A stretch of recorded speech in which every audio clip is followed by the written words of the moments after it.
আমরা একদম অথেন্টিক পবিত্র কোরআন সহি হাদিস মোতাবেক চলবো। হারাম হালালে আপোষ নয়, শিরক বেদাতে আপোষ নয়। একমাত্র ভয় আমরা আল্লাহকে পাবো। এরকম ভাবে যখন আমরা জীবন যাপন করব, তো দিন ধর্ম প্র্যাকটিসের জন্য, পূর্ণাঙ্গ ইসলাম মানার জন্য, শিরককে বর্জন করে তাওহীদের উপর বিশ্বাস স্থাপনের জন্য, বেদাতকে বর্জন করে সুন্নতের উপর আমল করার জন্য যদি কেউ আমাদেরকে হত্যা করে, তো এই হত্যা হচ্ছে পিঁপড়ে কামড়ার মৃত্যুর চাইতেও আরামদায়ক। অর্থাৎ আমি আপনি যদি সুদৃঢ় দুর্গে, সে আপনি রাশিয়া হোক আর আমেরিকার হোক, একেবারে যদি এরকম অত্যাধুনিক এয়ার ডিফেন্স সিস্টেমের মধ্যেও থাকেন, তারপরও আমার আপনার মহান আল্লাহ পবিত্র কোরআনুল কারীমের মধ্যে বলছেন, কুল্লু নাফসিন যায়িকাতুল মাউত, প্রত্যেকটি প্রাণীকে মৃত্যুর স্বাদ গ্রহণ করতেই হবে। সুদৃঢ় দুর্গের মধ্যে আপনি থাকবেন, সেখানে পৃথিবীর কোনো শত্রু প্রবেশের কোনো চান্সই নেই। তারপরেও আমার আপনার যদি হায়াতে জিন্দেগি শেষ হয়ে যায়, পৃথিবীর সবচাইতে বড় ডক্টর, পৃথিবীর সবচাইতে বড় আর্মি অফিসার, পৃথিবীর বাদশা ডোনাল্ড ট্রাম্প থাকবে, তার সবচাইতে বড় এয়ার ডিফেন্স সিস্টেম, আকাশ প্রতিরক্ষা সিস্টেম থাকবে, চিকিৎসা ব্যবস্থা থাকবে, সব থাকবে।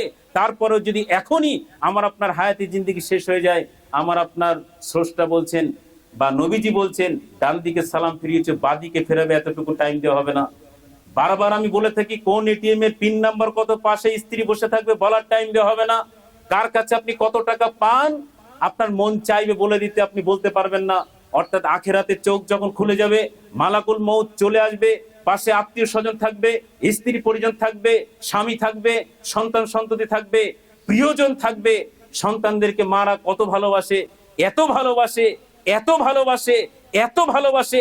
একাধিকবার উদাহরণ দিয়েছি, কনকনে ঠান্ডার সময় এমনও মা বোন রয়েছে, কাপড় চেঞ্জ করতে করতে, বস্ত্র চেঞ্জ করতে করতে একটা সময় এমন আসে যে মানে কাপড় চেঞ্জ করতে করতে আর শুকনো কাপড় থাকে না।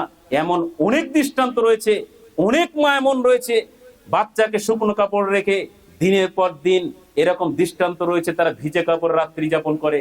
এত ভালোবাসে। এরকম সন্তান পাশে থাকবে, প্রাণের প্রিয় স্বামী পাশে থাকবে, পুরুষদের জন্য স্ত্রী পাশে থাকবে, আপনজন পাশে থাকবে। মালাকুল মউত যখন চলে আসবে, ওসব দিকে ধ্যান থাকবে না। আখেরাতের চোখ খুলে যাবে, ফেরেশতার দর্শন হবে, জীবন বেরিয়ে যাবে, আত্মা বেরিয়ে যাবে, কবরে চলে যেতে হবে, মালাকুল মউতের সম্মুখীন হতে হবে, মানে কবরে সওয়াল জবাবের সম্মুখীন হতে হবে। কবরটা হয় জান্নাতের টুকরো হবে, না হয় জাহান্নামের টুকরো হয়ে যাবে। সম্মানিত উপস্থিতি, এই জন্য এইভাবে আমাদের জীবনকে সাজাতে হবে, মরলেও লাখ, বাঁচলেও লাখ। অর্থাৎ মুসলমান হচ্ছে মানে হাতির মতো, বাঘের মতো, মরলেও লাখ, বাঁচলেও লাখ।